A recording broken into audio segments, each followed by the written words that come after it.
ሰላም ክቡራትና ክቡራን ተከታታዮቼ እንደምን አላችሁ? በጣም ደህና ነኝ። ዛሬም እንደተለመደው በወሳኝ መሰረታዊ የህግ ፕሮግራም መጥቻለሁ።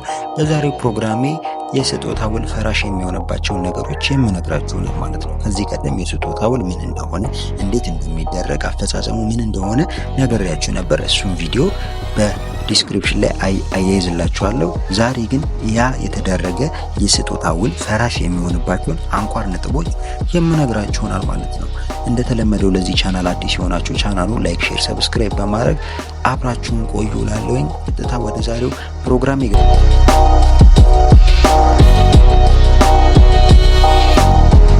እንግዲህ ሰዎች ለሚፈልጉት ሰው፣ ልባቸው ለፈቀደለት ሰው ንብረታቸውን በስጦታ ይሰጣሉ። ነገር ግን ይህ የሚደረገው ስጦታ በህግ አግባብ ካልተደረገ ፈራሽ ይሆናል። እነኚህን ከማየታችን በፊት የስጦታ ውል ምንድነው የሚል የስጦታ ውል ማለት ስጦታ ሰጪው ስጦታ ለሚደረግለት ሰው ከንብረቶቹ አንድን ያለምንም ክፍያ በስጦታ የሚለቅበት፣ የሚሰጥበት፣ ለመስጠት ግዴታ የሚገባበት ውል ነው። በመሆኑም ስጦታ በራሱ ውል ነው ማለት ነው። ይህን ካልን ዘንድ አንድ የተደረገ ስጦታ ውል ፈራሽ የሚሆንባቸው ምክንያቶች አሉ። እነኛ ምክንያቶች አሁን የስጦታ ሰጪው አእምሯዊ ሁኔታ ትክክል ያልሆነ እንደሆነ፣ ስጦታ ሰጪው ስጦታ ውሉን በሚያደርግበት ሰዓት አእምሮ መታወክ፣ የአእምሮ ህመም የገጠመው ከሆነ ይህም ታውቆ በፍርድ የተከለከለ የሆነ እንደሆነ የተደረገው የስጦታ ውል ፈራሽ ነው። ይህም በፍትሐብሔር ሕጉ አንቀጽ 2437 ላይ በግልጽ ተደንግጓል።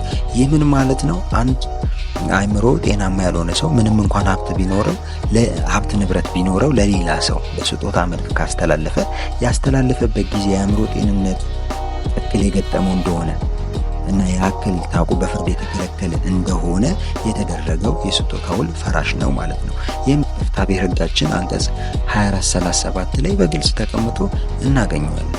ይህ አንዱ የስጦታ ፈራሽ የሚያደርገው ምክንያት ነው ማለት ነው። ሌላኛውም ህገወጥ የሆነ ስጦታ ውል ከሆነ ይህንን ለማብራራት ሞክር። ህግና ስርዓትን ያልተከተለ ለሞራልና ለግብረ ገብ ተቃራኒ የሆነ ስጦታ ውል ፈራሽ ነው። ይህም በፍትሐብሔር ሕጉ አንቀጽ 2438 ላይ በግልጽ ተደንግጓል። ከከሌ ውለድ ከከሌ አትውለድና ይህንን አድርግልሃለሁ፣ ይህንን አድርግና ይህንን አድርግልሃለሁ የሚል ለህግና ለሞራል በአጠቃላይ ለህግና ለሞራል ተቃራኒ የሆነ ከሀገራዊ ባህል ስነ ስርዓት ውጪ የተደረገ የስጦታ ውል ፈራሽ ይሆናል ማለት ነው። ይህም በፍትሐብሔር ሕጉ 2438 ላይ ተቀምጧል ማለት ነው። ሌላኛው በመንፈስ መጫን የተደረገ ስጦታ ከሆነ ስጦታ ተቀባዩ ስጦታውን ስጠኝ ብሎ ስጦታ አድራጊውን ቢያስገድደው፣ በሀሳብ በመንፈስ ሌት ተቀን ቢያስቸግረው የተደረገው የስጦታ ውል ፈራሽ ነው።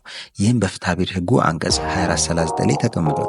ይህ ምን ማለት ነው? የመንፈስ መጫን ማለት የመንፈስ መጫን ማለት አንድን ሰውዬ አካላዊ ትንኮሳ ሳይኖረው ነገር ግን በመንፈስ በተደጋጋሚ በማስቸገር በንግግር በኃይለ ቃል ሊሆን ይችላል እንዲያደርግለት በመጎትጎት ተጭኖት ወይ ደግሞ አስፈራርቶት ያደረገ እንደሆነ የስጦታ ውሉ ፈራሽ ነው ማለት ነው።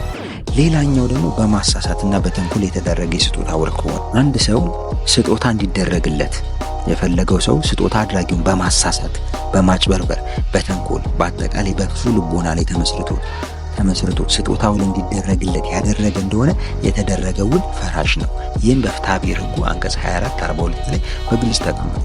ምን ማለት ነው? ይሄ አንድን ስጦታ አድራጊው ይህንን እኔ እሰጥሃለሁ አንተ ደግሞ ይህንን አድርግልኝ ብሎ ነገር ግን እሱ ያለውን ያላደረገና አሳስቶት ወይም አጭበርብሮት ከሆነ ያ ያደረገው ውል የስጦታ ውል ፈራሽ ነው ማለት ነው። እዚህ ጋር ተጭበርብር ያለና ተንኮል ተሰርቶብኛል ያለው ወገን ማስረዳት አለበት ማለት ነው። ተጭበርብሮ ባይጭበረበር ኑሮ ያንን ስጦታ እንደማያደርግለት ማስረዳት መቻል አለበት። ነገር ግን ፍርድ ቤቱ በተንኮልና በማጭበርበር ወይም በማሳሳት የተደረገ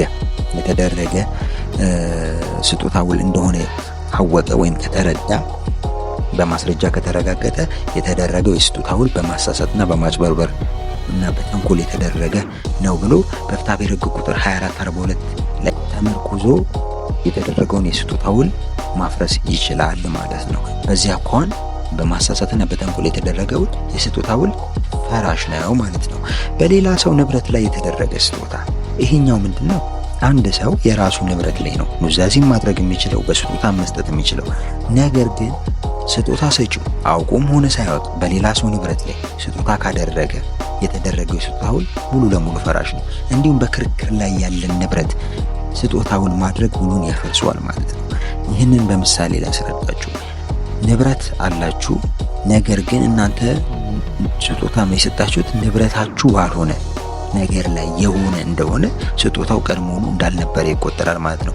ሌላው ደግሞ ከአንድ ሰው ጋር በዛ ንብረት ይገባኛል ክርክር ተነስቶበት በክርክር ላይ ባለ ንብረት ላይ ያንን ንብረት ፍርድ ቤት ውሳኔ ከማግኘቱ በፊት ለሌላ ሰው በስጦታ ካስተላለፋችሁ የተደረገው የስጦታ ውል ፈራሽ ነው። ብዙ ጊዜ ሰዎች ምን ያደርጋሉ? በአንድ ንብረት ላይ ክርክር ሲነሳባቸው ያንን ለልጄ በስጦታ ሰጥቼዋለሁ ወይም ለከሌ በስጦታ ሰጥቼዋለሁ ብለው ይከራከራሉ። ነገር ግን ይሄ ውድቅ ነው። ባለ ንብረት ላይ የተደረገ የስጦታ ውል ፈራሽ ነው። እንዲሁም ክርክር ተነስቶ ንብረቱ ያንተ ነው ወይም ያንቺ ነው እስካልተባለ ድረስ የተደረገውን የስጦታ ውል ማድረግ ክልክል ነው ማለት ነው። ይህም ቢደረግ እንኳን የስጦታ ውሉን ያሽረዋል ማለት ነው።